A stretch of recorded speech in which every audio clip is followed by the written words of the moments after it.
Ziggy. What's up, Cope? Hey, man, I'm excited for another episode of Please Allow Me to Introduce Myself. And I'm particularly excited because this is the one of the big men. One of the big men. So, but have you met Ed Ward, Class 83? I've never met him. I've emailed him recently because of this podcast, but I've never met him. I'm excited. Oh, I'm actually surprised. I actually thought you had met him. I've met him a couple of times at functions and maybe an alumni game or two, but I'm not sure. Okay. So here, let me give you some stats on Big Ed. Okay. So Big Ed graduated in 83, 41 years later, 42 years later, I guess it is when I wrote this, he's 23rd all time in points and 6th in rebounds, blocks, and 7th in field goal percentage. And, he shows up in our record books 7 times. So, I mean, he's a very, very, very good basketball player. And I would consider him, he was somebody I looked at his stats when I was at Dickinson going, yep, I'll know I'm good if I'm like that guy. Right. Yeah. So, but you've never met him. Never met him. So a couple things. He was on some very good teams, right? He was on that 1980 team. And he was on that 1983 team that we just honored at the 23 Alumni Hoops Weekend. And he was he was not there. He couldn't make it, but he was a top of conversation. Many of his teammates walked up to you and me and said, Ed Ward should be in the Hall of Fame, right? Yeah. And some intense lobbying from his teammates and FRDB. And Ed is being inducted this April, and we are thrilled for him. He is a deserving player. But let me tell you why I'm excited about this. So this is the 6th or 7th one we've done. Every other person we've talked to, I had talked to. Right? Not necessarily at Alumni Hoops Weekend, but in some other capacity. I've never spoken to Ed Ward. I've emailed him in the last week setting up this podcast, but never spoken to him. And to me, that's what this podcast is all about, right? Yeah. There are hundreds of players that have gone through Dickinson and played basketball, and we are introducing them to you. They are introducing themselves to you. So I'm excited for Ed to introduce himself to me today. Yeah, me too. And let's stop yapping and let's just start talking to Ed. Sounds good. Hey, Ed, thanks for joining us. We appreciate you being here. Hey, Ziggy, thanks for having me. I really appreciate you guys having me on. Ed, I'm excited. I mean, it's funny. We got 3 post players on this thing, right? 3 big guys. And I remembered I knew your scores. I knew your records in the record book. I knew who you were when I was a freshman at Dickinson. We'd never met. You were years ahead of me, but I knew who you were because I was like, I want to be that guy. I want to be like, I always thought you were the best big guy statistically at Dickinson that I knew of. And so you were kind of somebody I wanted to be. I know that sounds weird now, but so I'm excited to have you here. Well, thanks. Yeah, me too. Let me. I already said this in the intro, Ed, but you're our 6th interview, I believe, but you're the only one that I haven't really had any interaction with, right? I don't remember meeting you when I was playing. I mean, you're 10 years older than me, but as I've said before, I met Thornton, I met Kirkpatrick when I came back, but I don't remember meeting you. Obviously, I saw your name in the record book, but I had no interaction with you. And you haven't really been back to Alumni Hoops Weekend, at least in the last 10, 15 years that I've been there. So I'm super excited to get to know you. So I'll just start with that. And I will apologize up front, and I promise I'll be back. I told you I can't make it this year, of course, but there's this big surprise with my 2 sons, so I got to do that. Yeah, well, that's worth missing it. But we'll see you in 27. How's that? Yes, promise. So Ed, first of all, obviously, we already talked about. Congratulations on the Hall of Fame. You deserve to be in it years ago, and I'm excited. So let's talk about how this whole thing started. We always like to start in the beginning. Like, when did you start playing basketball? When did it seem interesting to you or click? Do you remember when that was?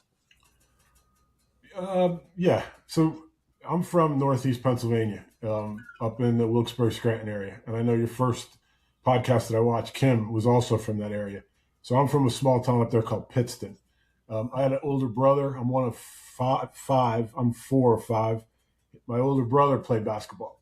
So I would go, to his high school games and watch him play and just the excitement of it. So I probably I'm about 9 years younger than him. So, however, if he was 18 and I'm probably in my 9 or 10 year range, but eventually, I obviously started playing on my own, started getting on some school teams.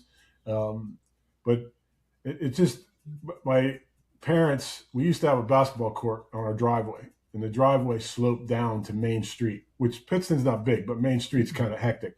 So it was really dangerous because the ball went down. You could literally lose people trying to go for the ball. But they put a little backyard basketball court in. It was about the width, a little bit wider than the paint, of a foul line area. And I was a freshman. My whole family went to a little Catholic school called St. John the Evangelist. I was in 9th grade, going into 10th. I was the backup center for that team. Again, my whole family went there. That's where I thought I would go. So I'm playing a little 2-on-2 game in the backyard one summer afternoon with my friends, and this really large man is at a party next door, and he just stands there, and he's watching us play. And we're getting self-conscious. We're like, who is this guy? Like, what's going on? We get done. He looks at me and he goes, "Is your father home?" And I said, "Yeah." I said, he goes, "I want to talk to him." I said, "Can I talk to him?" I said, "Sure." I go in and tell my dad right away. He goes, "What'd you guys do?" I was like, "Nothing. We're just playing basketball." They were in there for 20 minutes. He comes out, gets me. He goes, "Eddie," he goes, "this is Coach Gene Guerrilla." He was the coach of the Pittston area high school. I was in a class of 50 at the Catholic school. The Pittston area probably was 300 or 400 kids. Mm-hmm. And he said, "I would like you to come play for me at Pittston area." He goes, "I see some potential in you, and I want to tap that potential, and I'm going to help you. I'll help you get better. I'll help you learn a lot of things that I probably would have never been coached on." And looked at my dad, and he's like, "I think you should go." I was like, and I was pretty shy. I was like, "Whatever you say, Dad, I'm going." Okay. Turned out to be there's a few things I'll mention tonight and this is the first one, that were very fortunate for me, because Gene Guerrilla also played for the Boston Celtics. He played 4 years with the Celtics. They won 4 championships in the time he played with Bill Russell, Red Auerbach, Tommy Heinsohn. So this guy knew when you made the comment about 3 post guys on this call, you guys would have loved Coach Guerrilla, because he was a post guy and he taught me everything I knew. So that's where it started. I have so many follow-up questions. Oh, so do I. Can I jump in here? Yeah. So first of all, your high school basketball coach played for the Celtics. That's a white shadow memory for me, right? didn't yeah. Second of all, how big were you the summer after your freshman year? So he's at a party, but he's thinking hoops. He looks across. He sees you playing 2-on-2 in a driveway. How big a presence were you? I was probably 6'4" and about 150 or 60 pounds, maybe 6'4", but 6'3", 6'4". So, but you're a 15-year-old 6'4", so that you got some size. And did you dunk? Like, did he see you dunk during this little 2-on-2 melee? No, I wasn't anything like that. But what he saw was me shooting, because I wasn't, because when I played in my backup center role, I was always with my back to the basket, versus in my backyard, I could do all the things I wanted to do. I could shoot, I could drive, I could do it. So that's what he saw. Got it. And my last point is, this is kind of like your Pamela Anderson moment, right? Wasn't she discovered on a Jumbotron, right, at a football game? Like, you were discovered playing 2-on-2 in your driveway. This is amazing. I love it. Yeah, and it was, there's some old school moments. The banking board on our basket was plywood. It was really old school. Yeah. But he did. And then I get to Pittston area, the high school. He was a gym teacher, and unfortunately, I only had him for 2 years, like my sophomore and junior year. But and when I'd come into gym class with my class, he literally he'd say either go outside and play soccer, go outside and run around the track, and he'd say, "You stay with me." And that's where, like things like that, I've been thinking about how to, talk to you guys about what he taught me. So from a rebounding standpoint, never was a big leaper. It just wasn't. But I had good timing. So he taught me, like, rebounding position. If the shot comes from the left corner, go to the right corner. Just get yourself in position. Right wing, go to left wing. Center, go to the center. He taught me how to tip the ball. So I tapped a lot of balls in college, because I couldn't. just go up and sky and get a rebound, I'd have to tip it. And I also would tip a lot of rebounds to myself. If I was playing against Cope, I'm not as big as you, but I could tip it forward and then I could grab the rebound and go. So a lot of things he taught me just were, stuck with me. And I never really thought about him in depth until this came about to try to figure out how to tell you guys about me. Yeah. Well, first of all, for those of you, anybody listening at home who had on their bingo card Ed Ward and Pamela Anderson, you can stamp both of them right now. Who knew that was coming? It was a good one, Ziggy. I like the white shadow. I did not know where the Pamela Anderson one was going. Yeah, I wasn't sure where you were going either. So Ed, he played for the Celtics. Was he from Pittston or Wilkes-Barre? Because I'm embarrassed to say I'm unfamiliar with his name, and now I got to go look him up after this. Yeah, it's Guilia, but he was from a town right next to Pittston called Duryea. He went to GW, George Washington, played there, got drafted. He used to have he definitely had the rings, but he also had this big shamrock pendant that he would wear that was of emeralds emeralds. But again, he's the one who literally taught me. I went my sophomore year. I started on the JV team. We used to have what's called exhibition season. So December was exhibition season. I started, and by January was regular season. He moved me to starting on the varsity. So then I played varsity. The rest of my 3 years at Pittston area. Was he an undersized big man in the NBA? So he taught you. You just said you were undersized. So he taught you kind of those tricks. Was he undersized? How big a guy was he? He was about 6'8", 6'9". Okay. When I saw him, he was like 280 to 300 pounds. He was a big man. Right. I don't know, not when he played, but sure. I don't know if he was undersized or not. But he just knew, But the other things, he made me dribble. When I never would dribble. He made me move without the ball. He wanted me shooting from like the corners, and so he just developed all that stuff that became my game. That over the years, and I never really, until we went back and I started going back and thinking about him. I mean, he planted the seed for me to kind of do what I did.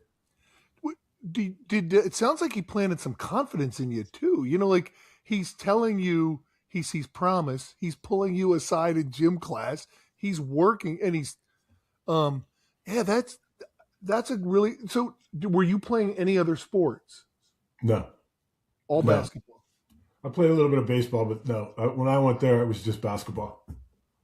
Interesting. The other funny thing I'll tell you, he taught me was the hardest shot in horse. So, and it really is, and it's. So I'll tell you, I can't show you because I don't have a basketball here, but if you're standing with a basketball, okay, and you drop it on a court, and then you switch hands like this, and you grab the ball, and then you have to shoot it underhand up to the basket. The key is most people grab it in their palms, okay, and they can't flip their wrist. If you grab it in your fingertips, then you can. So try it when you get a chance. But literally, every time I ever used it in horse, nobody could do it. I've never even seen anybody even try that. No, exactly. Yeah. Interesting. All right. There's another one, Ziggy, for your Ed Ward bingo card at home. Yeah. Underhand reversed fingertip shooting. No wonder this coach liked you. So are you guys any good at Pittston? Our sophomore year, we were not probably middle of the pack. We didn't make playoffs. Junior year, we were good. We won the conference title. We won the district title. We got in the States, got beat by Coatesville. We didn't do much in the States, but we had a good team. And then coach retired. He kind of needed to because he was pretty volatile guy. And he was doing Bobby Knight stuff before Bobby Knight. And it just was eating him alive. And he just decided that was enough. But then the second fluky thing, and I don't mean to keep talking and taking away any of your questions, but there's a few fluky things that happened to me, and now this is how I get to Dickinson. My senior year, I'm playing against Billy Thornton. They were in the same league. He played for a school called Bishop Hoban. And his senior year, they had a really good team. But we played them the last game of the year. We needed to win to get in the playoffs. And they beat us pretty good, and it was over. But I had a good game. And after the game, I was just kind of upset because that was it. There was no playoffs. I was done. And a friend comes down and says, there's a coach from Dickinson College that wants to talk to you. And I literally said, I don't want to talk to anybody. I said, this is, we just lost. Career's over, whatever. And I just said, no, I didn't want to see him. And it was Coach Evans. He was there, scouting, recruiting Billy, and he sees me. Because I wasn't on anybody's radar until that night. And this is your junior year or your senior year? Senior year. Okay, so you're a year behind Billy Thornton. Is that right? No. Or same year. So Billy was a junior as well. Okay. No, Billy was a senior and I was a senior in high school. Right. Okay. And Coach Evans just happened to be there. Oh wow. Okay. So you weren't on anybody's radar. I was. Local schools, like Scranton University was one, but I kind of wanted to go away for some unknown reason. VMI was interested in me, but it never really went anywhere. And I'm trying to think if there's anybody else, but it was really the local schools. That's where I probably was going to wind up. But nothing wrong with them. But then when Dickinson came along, once I saw it and met with the coach, met with some of the players, that's where I wanted to go. Yeah, I mean, you say local schools, but Scranton basketball was good basketball, right? And Yeah. if they're looking at you, that's legit. Oh, yeah, I used to go to all their games with my dad when they were, winning national championships. So I know exactly. They were a good school. They won a national championship, I think, in 78, 77, something like that. They won one in the 80s. When there was a couple guys on that team that played with Billy in high school. Oh, yeah. Because Coach Beswar, I think I wanted to say he won 2 national championships, like in that window. So you're coming out of high school. That's what, 79? You're a junior, so it's like the 78. 79, right? Yeah, 78 junior, 79. I graduated high school. So think about the difference between the modern world, right? This is February of 79. Right? And a coach sees you for the first time and he says, hey, consider Dickinson. And you're like, okay, sure. Yeah. I want to go away from home. Like the kids today, they're like, applying early. They're applying to 15 schools in September of their senior year, right? That's fascinating. That just shows you how old school it was, right? And as of February, you had no idea what you were going to do. And Gene Evans changed your life. That's fascinating. He did. Because he followed up and got in touch with my dad or my mom and dad. And he's from another Northeast Pennsylvania guy. He's from a town called Plains, which isn't far from Pittston originally. But he came and, I remember sitting in the living room with him and my dad and my mom, and, he was telling me all about Dickinson, and I had a good connection with him. And then coming down there, I'd spent time with Dennis Crawford. He was a senior when I was a freshman. Dennis showed me around. Him and my dad hit it off really well. I was really, really quiet. Didn't say a whole lot. My dad was more chirpy, and Dennis was a pretty outgoing guy. So they had a great time. And then my dad's like, "You should go here." So I was like, "Okay, I'm going." So you end up. Coach Evans comes and talks to you, and you decide to look at Dickinson, and then you go visit. Your dad ends up having a great time with Dennis Crawford. You have a good visit. Like, did you stay over? No, it was a down and back trip. It's like 2.5 hours from, but it was down, went in lunch, tour the facilities, talk to the coach, and then we just headed back that night. And excuse my ignorance, but was the Klein open yet in the spring of 79? Nope. That's another old school thing. We played in alumni gym my freshman year. We were the first team to play in the Klein Center in my sophomore year. Right. So you played in what was now Weiss Center. Got it. Your first year. Okay. I was going to ask the same question, Ziggy, because I thought it was right around that time. I couldn't remember what year exactly. So but they must have been building it, right? It must have been under construction, and Gene Evans might have said, hey, we're moving across the street in a year or something like that. There was an assistant coach, Coach Watkins, who was there, and he was saying it was modeled after Boston College's gym at the time. And there was no internet, so I couldn't go look up Boston College. So whatever, but it sounded really good. So that was another drawing card to go there after our freshman year. But alumni gym was great. I mean, Yeah, just you had everybody on top of you, and it was loud, and it was really fun. Yeah, Well, we've heard that. I've heard of the guys bringing blocks to games or stuff like, right? Like I've heard these stories, and I'm frustrated because I would have loved to have seen that gym, and I think they remodeled it and turned it into something. By the time I was there a couple of years, I was there in fall of '87, but I don't think that basketball gym was in a basketball gym shape anymore, was it? Do you No, know? isn't it the Weiss Center? It's where like It's the the art museum center. is now, and it's right Yeah, next to the Paz. yeah, but Yeah, yeah. Well, no. Well, yeah. Yes, you're right, Ziggy. It is. It's up the street. You're right towards campus. But I was in next to there for Fayette. music. For what's that? Next to Fayette. Yeah, I was there for music class, and I remember thinking like, I know that this building was the gym at some point, Right. Yep. but I didn't know where it was, and I'm disappointed I never got to see. I've seen pictures, but I never got to see it. So I love the Klein. A lot of people don't like it. We all hated the floor for sure, but I love the building. So you got to play 1 year at the old gym, and you had to move across. So what was your perspective as a player that had to move to the Klein? Did you and Billy and that crew, did you like it, or what was your perspective? I would say for the most part we liked it. I mean, the facilities were much nicer than. I mean, the other one was obviously nice and cozy if you were playing us because it didn't take a lot of people to fill it.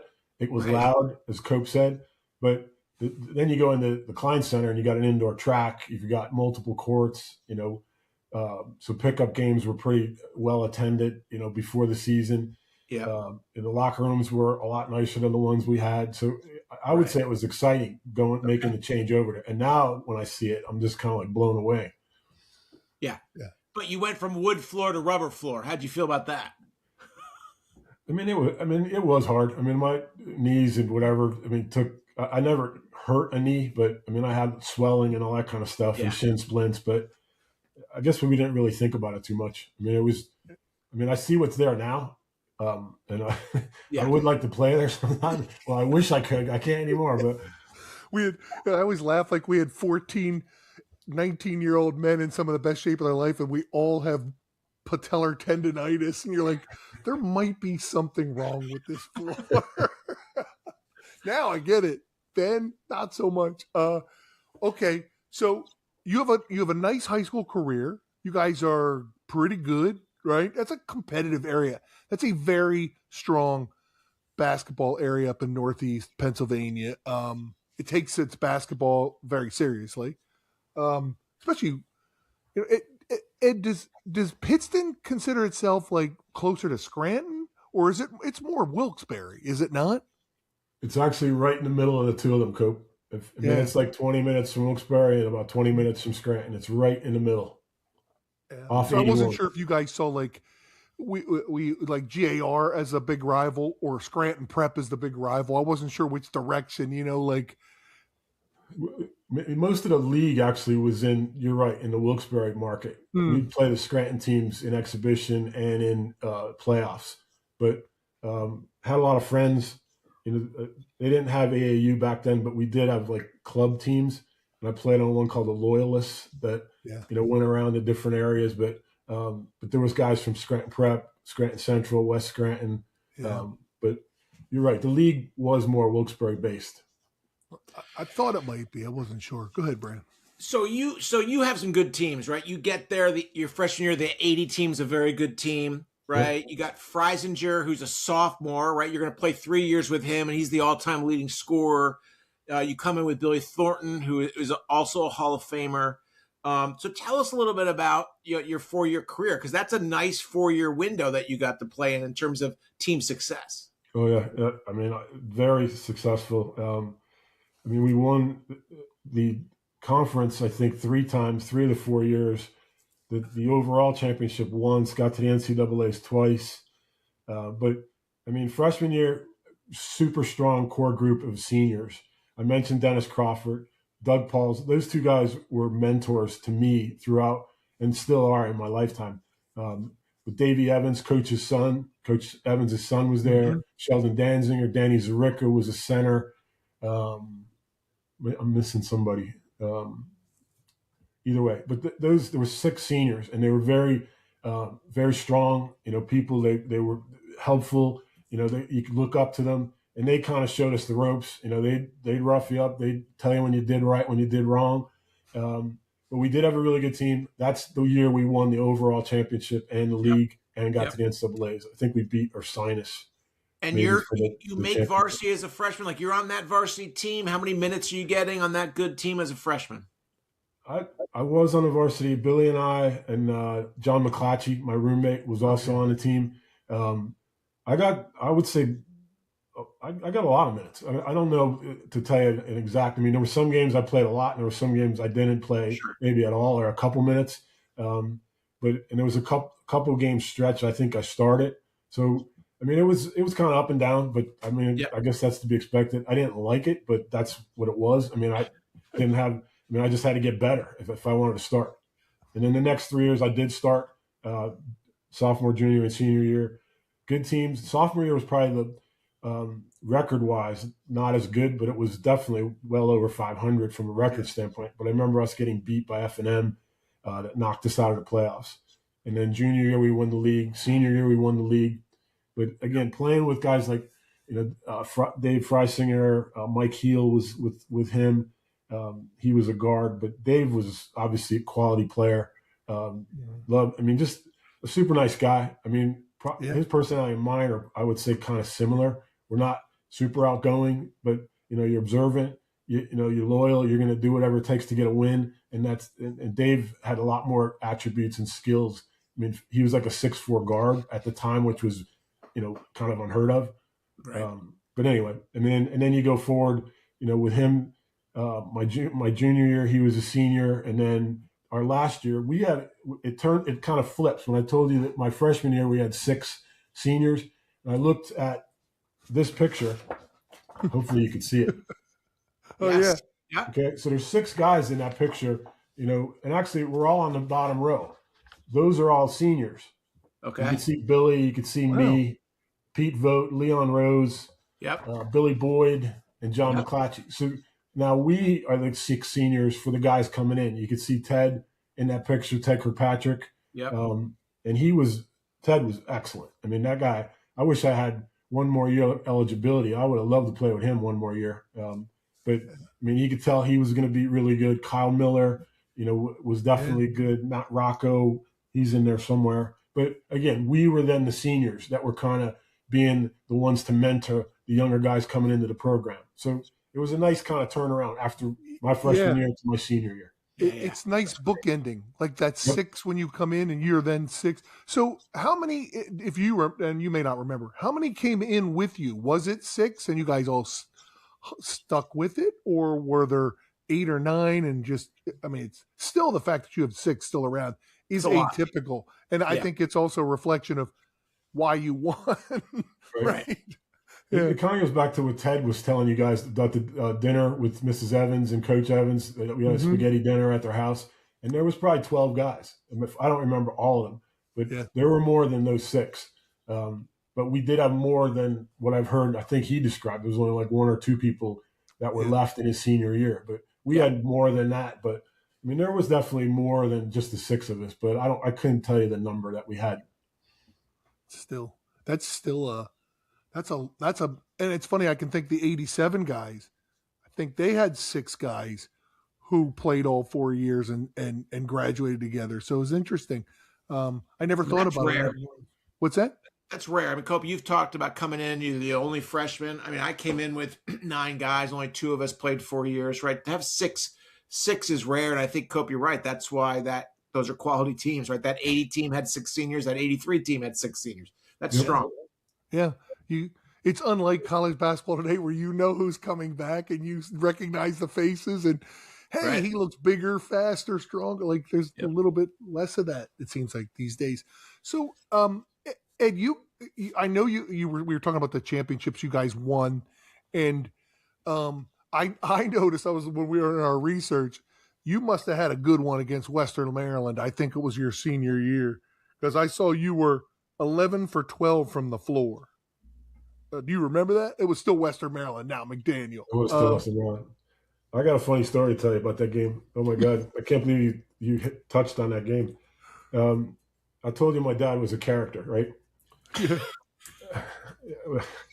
he was very two quick things. When I went to Dickinson, this isn't the story, but two quick things. When I went to Dickinson, he came up to me after one of the games and he goes, Eddie, he goes, what's with your fans here? I was like, what are you talking about? What's the matter? But he goes, they clap for everybody. They clap for the other team. They clap for the refs. They clap for your team. I was like, well, I said, I don't know that. But he loved to ride the refs and, yell and scream. I was like, okay, you do your thing. So now Western Maryland. I do kind of remember that game. I don't remember what you just said as far as 11 to 12 or whatever, but we were playing at Western Maryland. And I come out and they had a gym similar to ours. Like people are right on the floor with you. And there's a guy in the front row, probably a college guy, I don't know, but he's riding me like no tomorrow. And I have no idea who this guy is. I'm just like, what is your problem? Like, Ward, you stink, all kinds of stuff. Like, just really, some of it was getting crazy. So I go in at halftime, coming out, and I made up my mind. I said, I'm just going to go over to this guy and say, what's your problem? Like, what did I do to you? And I come out, I'm looking at him, and he's looking like, he's looking over here. You won't even look at me. I'm just like, all right. So whole second half, doesn't say a word. And I'm leaving the game, and there's a guy that played football at Dickinson, also from Wilkes-Barre, Tom Murley. You guys know him? I know the name. I don't know him. Yeah. He's I think I heard you say, Cope, you were in Sigma Chi. Yeah, I was just saying. Tom was in Sigma Chi, but that's how I know his name. He was up in. He went to Myers High School. He comes up to me after the game and he goes, Eddie. I thought I heard him say something else, but I thought he said, you guys played a really good game or something like that. But I really listened to what he said. He goes, your dad was great. And I was like, what'd you say? What do you mean my dad was great? And he goes, he was out there at halftime, and this guy went out to get a drink, and he heads in the water fountain. Well, my dad being my dad, he kind of held him by his back of his neck and turned the water fountain on and told him, he goes, that's my son that you're screaming at. He goes, I would suggest you say nothing this whole second half. And Murley is right behind my dad when this is happening. So I'm just like, oh, God. I was like, okay. And my little sister was there with him, and he just said, you stay here. I'll be right back. So that was the end of that. But that was that. I can't believe you brought that game up. That's great. Anyway. I love that you remember that as opposed to being 11 for 12. Yeah, I thought he was going to say, it looked like a 55-gallon drum I couldn't miss. I'm angry because I didn't shoot 20 times. When you said that game, I knew exactly what happened at that game. And I knew we won. I knew we played a good game, but that was my father. So, Ed, so how big a guy are you at Dickinson? You said you're 6'4" in your driveway after your freshman year in high school and the coach noticed you. But when you get to Dickinson, how tall are you? How big are you? I would say I got to 6'5", and it seemed like I put on – so if I was probably in that 160 – probably 180 range when I graduated high school, I probably got up to like 210, 215 in that range. Yeah. That's typical D3 basketball when I was playing, right? 6'5", 6'6", 210, 215. Yeah. Did you face a lot of guys that were bigger than you? Were you considered an undersized D3 big?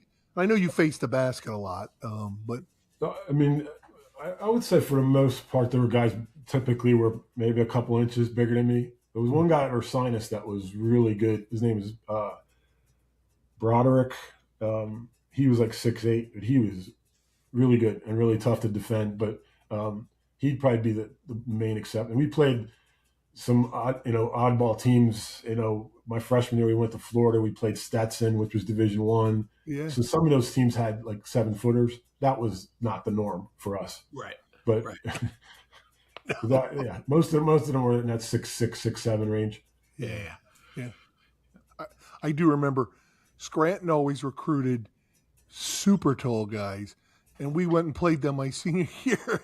I remember their bench was like 6'10", 6'9", 6'8", and I remember thinking, because I think I might have been 6'7", and I remember thinking like, I better figure something out because there's a lot of big boys down at that end. I did not figure things out that night, Ed. Just so you know, I did not figure them out. I sunk. So Ed, what else do you do at Dickinson? You're a Hall of Fame basketball player. You have a great career in terms of team success. What else are you doing? Are you in a frat? What's your major, etc.? Yep, I was in Phi Cap. That was the fraternity I was in, and when I was there, that seemed to kind of be where a lot of the basketball guys were going. A lot of those guys that I mentioned, the seniors, Doug and Dennis, were there, but not that it was exclusive to that, but that probably how I got introduced to it. Was in Ravensclaw my senior year. Major wise, I went in thinking I was going to be in pre-med, and my chemistry prof told me that you need a different major, so I didn't last in pre-med. Eventually graduated in psychology. But other than that, I mean, no other sports that I played there, just intramural sports. But yeah. Go ahead, Ziggy. You look like you had one chambered there. No, go. Oh, I was going to say, so you were in Phi Cap, and they were off campus shortly thereafter, and then restarted my first year. Fall of '87, because a couple of the hoopsters that I played with who were ahead of me restarted it, or brought them back on campus or something. Tommy Warnock and Gary Markle and Billy Callahan actually was part of that group, and Tommy Benz. Now that I think about it, so all right. So what did you know when you were getting out of Dickinson? And I know I don't want to jump ahead too far, but did you know what you wanted to do at that point? Because it sounds like your major changed. Did you have a sense of what you want to do by the time you're a senior? No, I would say no, Cope. I didn't. Before we leave Dickinson, though, I just wanted to tell you two other things that, one, the time that I played there, no 3-point shots, right? No time clocks. When going back in time, thinking of all this stuff, and I was looking through some boxes of memorabilia, and there was one game we played. I don't even remember what year it was. It might have been sophomore or junior year against Muhlenberg. Coach Evans wanted us to play zone. Muhlenberg wanted us to play man. They wouldn't come in. We wouldn't come out. It was 2-0 at halftime, and the final score was 15-6. So that hurts your scoring average, buddy. Different era. It was brutal. It was brutal. But that whole 3-point shot and no time clock, I was like, wow, you played like back in the Stone Age. Oh my gosh. So I'd heard about that game. I didn't realize that was you guys that played in that. Oh, well, Coach Evans ran such an interesting 2-3 zone. It was different. And I remember how you guys were running his 2-3 zone that had the center going out to the corner and all kinds of interest. He was really innovative. I always thought. Yeah. And I don't want to leave Dickinson. I was just saying I didn't know if you knew what you wanted to do as you were leaving Dickinson. I didn't. I went to I wound up going to law school down at George Mason for 2 years, but it wasn't like I was, setting the world on fire in law school. And then I was going at night and I was working in the day. The company I was with offered a transfer to Richmond. At that point in my life, I needed to make more money. That opportunity came. I jumped on it, and that was the end of law school. And I didn't look back. But where I went from there is probably also unique in that since 1988 to now, I've been in the solid waste world, in the waste management industry. I literally worked for waste management for about 15 years.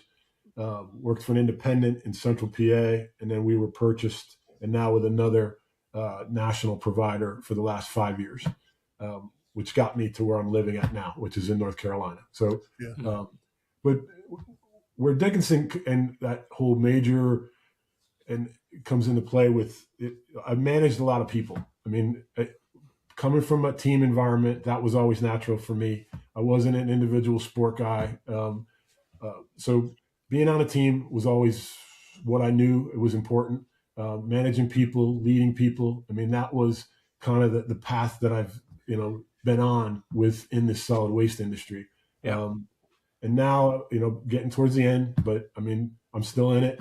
but it's been very good to me and to my family. And I, recommend that industry for people that are kind of, if they think like, like I thought, like, what am I doing? I went, in the solid waste industry, but I mean, there's a lot of opportunities out there. Well, that's a good segue. Let me ask my question. Maybe you can come up with something specific, but I ask everybody, what experience did you have playing basketball at Dickinson, either on the floor, in the locker room, or just with your teammates, that you feel best prepared you for something you faced in your professional life? Okay. I mean, I mentioned Ziggy, the whole team concept, but I mean, Coach was very good, Coach Evans, and I had him for 4 years, and I think I feel pretty blessed that happened, that I was with him. But he, always had life lessons after practice, and I still have some of his letters that he would write, but he always tried to, you talk about, the next game and the next opponent, but he'd also talk about something with life, or we talk about an old alumni that wrote a letter back or did something.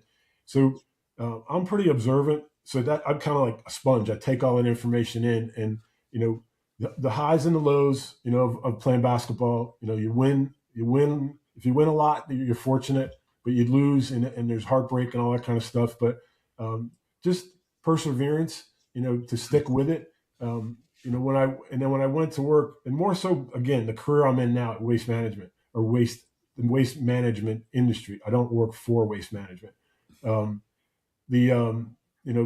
went to a lot of underperforming districts or sites, that you had to kind of gather the team, get them together, start seeing that, that there are better ways to do things. There are benefits if we work together, if we, are more productive, you name it. But it touches all areas. It's sales, it's operations, it's customer service. So, but I mean, again, I looked at it like one big team and tried to think of them like I'm the coach, and I'm, trying to get them to play along. Yeah, that's great. I don't know if that's a good answer or not for what you asked. It's a great answer. Great answer. Yeah, and it's these lessons that we pick up along the way from this kind of unique experience that we all had, right? That we then rely on through time. So yeah, it's a great answer. Thank you for that. And where are you in North Carolina right now? Where are you located? I live in a town called Pinehurst, North Carolina. Okay. It's obviously a big golfing area. Yes. My wife and I like to play. We came down here about 5 years ago. But I mean, I work primarily remote, but I also do some traveling in the Carolinas and in Virginia. Okay. Yeah. Well, I was going to say, is that where did you end up there because you are retiring there, or did you end up there because of work, or both? Yeah. No, the company I worked for in Pennsylvania was in York, and we got acquired by a company called Waste Connections, and was there through COVID, and then right after COVID, right before COVID, we started looking. We purchased a home. Said this will be a place that we like to retire to, and I made a pitch to Waste Connections about doing something different, not being a manager anymore, but doing more like government relations, business development, bid work. And to my amazement, they agreed, and here I am. And I'm just pinch myself. But either way, but we like it down here. It's very nice. Climate's very nice. People are very nice. Yeah. It's a great town. And you mentioned to me that you won't be coming to Alumni Hoops Weekend because you got a surprise gift golfing trip, I think you said, with your sons. Is that right? Yes. So tell us a little bit about your family. How many kids? What are they doing? Where do they live, et cetera? Okay. My wife, her name's Rose. Both of us are remarried. So we have 5 boys between us. My 2, one is in New Jersey, Eddie. He and his wife, Rochelle, they've got 4 children right outside of Philadelphia. Casey's my youngest. Casey's in Wilmington. Him and his wife, Ashley, have 2 little girls. So we got 6 grandkids, and that keeps us hopping. And Rose her oldest son is Ian. He's in New York City. And Cameron and Connor are still in the York, Pennsylvania area. Okay. And they're, they're starting careers and that kind of thing. So Ian's a photographer up in New York. Okay. And how many of those kids are going golfing with you on February 21st? Just Eddie and Casey, my 2 oldest. I mean, Connor and Cameron also play, but it's just that right now it's just going to be. We've never done that, so it'll be really fun. I can't wait to do it. That's Where great. are you going? Kiowa Island in South Carolina. Nice. Yeah, I know. My wife planned the whole thing. I had no idea. until recently when I had a conflict and I told her that, she's like, oh no. So now I know. Well, hey, do you still have family up in Pittston, like in the Wilkes-Barre area? Yes, I have my oldest sister Margaret, my younger sister Susie, and my brother Joe. They're all in the Pittston area. Mm-hmm. Margaret is actually in the house that I grew up in. The lady you see behind me, that's my mom. We lost her in 2024, but she passed away when she was 94. She lived in that house in Pittston for 93 years of her 94 years. 1 year they left and they went to New Jersey, and I was born in New Jersey. And then they went right back to Pittston. Wow. Right back. Right back. Do you get back it's much? kind of amazing. Do you get back there much? Like hopefully you do. Yeah, we definitely, we definitely go back over Thanksgiving, and that's probably the biggest time, and probably another 1 or 2 times a year. It's just harder now. When I was in York, it was easy to go up there 5 or 6 times. Now it's harder to do, but we do. So that's important to us. So we're definitely go back there. I enjoy it back there. Don't like the weather too much, but and enjoy the food. They got some great food up there. Yeah. Did your boys hoop, Ed? Yes, they both played in high school. Eddie played a year or 2 at DeSales, and then he went to one of the Penn State branches. I think it was York, and then I think it was York. And when he was at Penn State York, they actually played at Dickinson. They played Dickinson. So that was kind of really wild to go and watch that. I think his team won, which was, I'm happy for my son, but he played Dickinson. You didn't have to. It was unique that they did play Dickinson. You didn't have to rough anybody up at the water fountain, did you? No, I'm more like my mom, Cope. He was something to behold. I mean, we're not going to tell anybody if you did. It's all right. I just want to. No, I know. But no, I know my personality is more on my mom's side. But Ziggy, I was looking forward to talking to Big Ed. I mean, yeah. And Ed, we're going to give you a pass this year, but we want you back. Alumni Hoops Weekend 2027. You're obviously an important part of this program, and we want to hang with you and hear your stories. So please come back in February of 27. And we'll be paying attention. So when's the Hall of Fame? April 25th of this year, Saturday night. Yeah. I'm gonna have to pick your brains on the just the logistics of it. I mean, I saw your speeches, but just there's questions more so that I need to get family and friends information on. Yeah. Here's the cheat code. Before I leave you guys, could I just say I want to say thanks to you guys, but there's other people that helped me get into this Hall of Fame that I kind of just thought would never happen. Billy Thornton, Pete Vogt, Leon Rose, Kyle Miller, Matt Rocco, Coach Rick Falk. He was an assistant coach. I recently reconnected with him. Herb Arrow. But I mean, a lot of people, and I was playing golf with Billy and Kyle a few years ago, and they started talking about, lobbying, if you will, for me. And I was kind of taken aback, and I was like, well, that's really nice of you guys. Thank you. But, I never knew that. And obviously, it just kept going. So they kept stoking the flames, and it eventually it happened. And I was still stunned when I'll just tell you quickly. Billy Thornton emailed me and said, "Can you get on a Zoom call at 7:30 or 10:30?" And I said, "I'm always up. 7:30 is good." So I get on, and we're sitting there talking like this, and I'm just like, "What's the purpose of this call?" And then Coach Soretti jumps on, and then I'm really confused, and I'm just like, what? And then Coach Soretti tells Billy, he goes, "Well, aren't you going to tell him what this call's about?" And then Billy tells me, and I was just like, "Holy crap!" That's wow! Like I was stunned. So, did someone film that moment? Like when a Major League Baseball player gets in, someone's filming the moment. Was your wife filming that moment? I hope. No, because Ziggy, I had no clue. I didn't know what they were. I mean, Billy said, he goes, "I'm not going to ask you for money, up front." And I was just like, okay. Yeah, that's up to Cope and Ziggy ask for money, right? Yeah. They're the shakedown artists. I just want to say thanks to all those guys and teammates and you guys, because it means a lot to me. Oh, good. Good. I bet it does, and I'm super happy for you. Enjoy April, and please share, like I said in an email to you, please video your speech and Thornton's speech and share it with us, and we will share it with the FRDB community. We'd like to do that. We know how meaningful it is, and Ziggy knows. I'm told I don't do sincere very well. I'm being sincere. Congratulations, man! I'm thrilled for you. Yep. Thank you, guys. I really appreciate it, and I really appreciate you inviting me on here. Yeah, thanks for doing this. It's great to talk to you. Thanks, Ed. Okay, Ziggy, how great was Ed Ward? Great. Yeah. So, tell me a couple of things. You got any takeaways that jumped out at you about Big Ed Ward? Yeah, so I could think of 3 things. First of all, how about that discovery story, right? He's playing pickup 2-on-2 in his driveway, and there's some large coach at the house next to him who discovers him as a basketball player. I loved that story. Yeah, I played for the Celtics. Loved it.